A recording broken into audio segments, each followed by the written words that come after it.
I mean, he's got views that out there, but who knows? I mean, we're going to see what works, or he's going to change also. We all change. I changed a lot.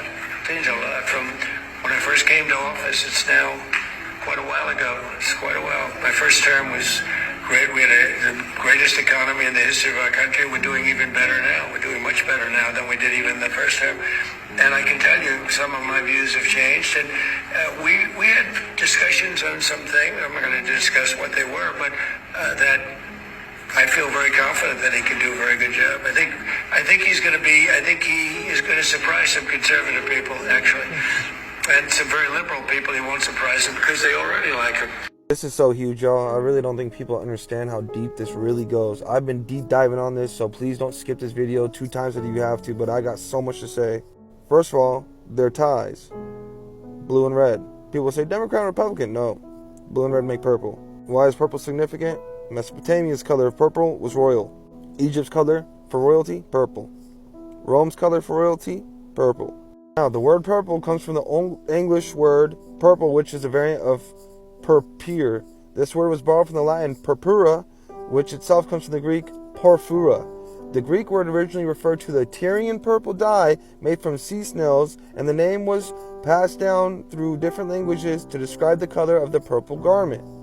Now, in Greek, the term porphyra denoted the famous expensive dye produced in the ancient Phoenician city of Tyre from the murex of sea snails. Romans adopted the word purpura, which not only meant dye, but also purple-dyed cloak or splendid attire. When you look at where the word porphyra was used in the Bible, it refers to purple cloth or purple garment in the Bible, a symbol of royalty, wealth, and divinity due to its extreme expense in ancient times. It appears in the key biblical passages, notably of the robe of mockery placed on Jesus before his crucifixion, as the luxurious attire of a rich man in the parable from Luke chapter 16, verse 19 as well. Purple garments are associated with royalty and high status, such as clothes worn by kings like Solomon and Mordecai, but it's also in Revelations for the woman dressed in purple and scarlet as a symbol of her decadent and idolatrous nature.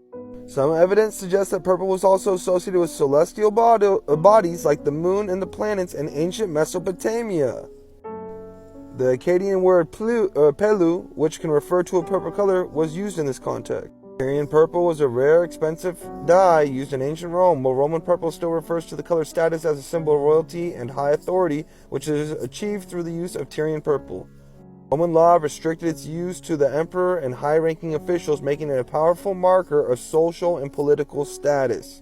Now that we're done with purple and the ties, let's go to the handshake. That's a Freemason handshake. That's a Master Mason one, in fact. In fact, it is the same handshake that these two are doing, and you check out the ring right there. It's a Freemason ring.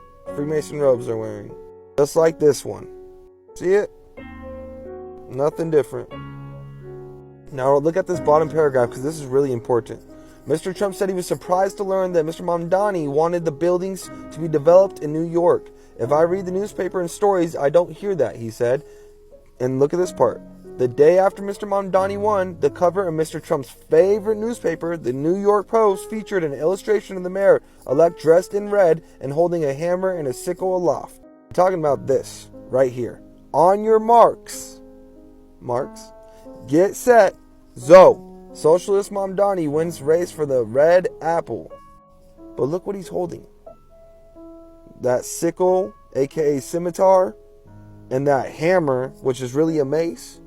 Ninurta, the Mesopotamian god, is often depicted with a sickle, which in his case a sickle sword, and a weapon he carries alongside other armaments like a bow, arrows, or a mace named sharur. As a Mesopotamian god, the sickle is a symbol of his connection to farming as well as his role as a warrior. The sickle sword represents his association with both agriculture and warfare. Ninurta is a god of both farming and war, and the sickle is a fitting weapon to embody these dual roles. The sickle is a common accessory he carries in ancient Mesopotamian relief and art, often shown hanging from his body. Y'all seen it yet? Y'all get what I'm coming at with this? That is who he is. Don't believe me yet? We'll go further. It's alright. Let's keep going. Now, the word York goes to the yew tree. The name York has evolved from the Britannic name for a yew tree place, right? New York. Now that comes from the Proto-Germanic word, whatever that says, and turned from the Proto-Indo-European word eiwo that connects to other words for you in Celtic language such as Old Irish and Welsh. The term may also have a deeper, possibly Iranian root related to the word for bow, because yew was historically used for making bows, like bows and arrows, like what you hunt with. Like the bows and arrows that Ninurta was also associated with. Yes, Nimrod is famously associated with a bow and arrow, described as a mighty hunter in the Bible. He is often depicted as being a very skilled with the bow, with some legends claiming his prowess was so great he once shot an arrow at the sky to prove his strength. Nimrod was the first mighty hunter after the flood that was announced. He is the one that led the Tower of Babel rebellion. The book of Genesis refers to him as a mighty hunter before the Lord. That was not a good thing to be called. He is subject of many legends emphasizing his strength and skill with a bow. Where are yew trees native in the U.S.? Ironic. How ironic.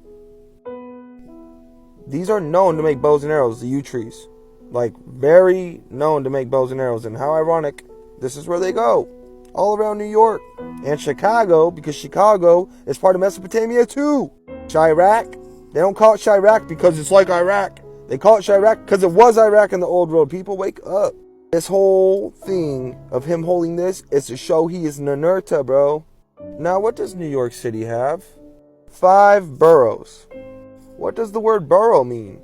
The word borough goes back to stronghold fortress, stronghold city, aka a fortified city, which refer to hills and high fortified places. Yes, Babylon is known to be fortified in the Bible, which describes its strong walls and gates while also prophesying their destruction. Biblical prophecies such as Jeremiah foretell that the broad walls of Babylon will be utterly demolished and its high gates will be set on fire. Historically, the city was famously fortified by Nebuchadnezzar with massive walls, and biblical accounts reflect this reality. Jeremiah 51:53. Even if Babylon ascends to the heavens and fortifies her lofty stronghold, I will send destroyers against her. 51:58 in Jeremiah. The prophet Isaiah also prophesies the demolition of Babylon's walls and gates, stating the broad walls of Babylon shall be utterly overthrown and her high gates shall be burned with fire. Why 5 boroughs? Why do they got 5 of these, right? Why? In ancient Mesopotamia, 5, you see the 5 points. The pentagram, 5. A symbol of regions of the universe, the 5 visible planets in the 4 corners of the earth, and the vault of heaven. It appeared on artifacts as early as the 4th millennium BCE and was used in Sumerian cuneiform systems as a logogram for corner or direction. The symbol is also linked to the planet Venus, the goddess Ishtar, as Venus traces a pentagram pattern in the sky over an 8-year cycle. So do you know why Ishtar is symbolized with the 8-pointed star? 8-year cycle, 8-pointed star. I don't understand how deep this really goes, man. Babylon is New York City. It is New York City, not all of America. Everyone calling America Babylon. America's the old world. It's Egypt. It's Babylon, sure. It's Mesopotamia, sure. But it also has the promised land in it, 100%, sure. Like I've been saying, this map is very, very accurate. I'm not saying it's completely accurate, but it's like, I say at least 90% accurate. It's a really good map.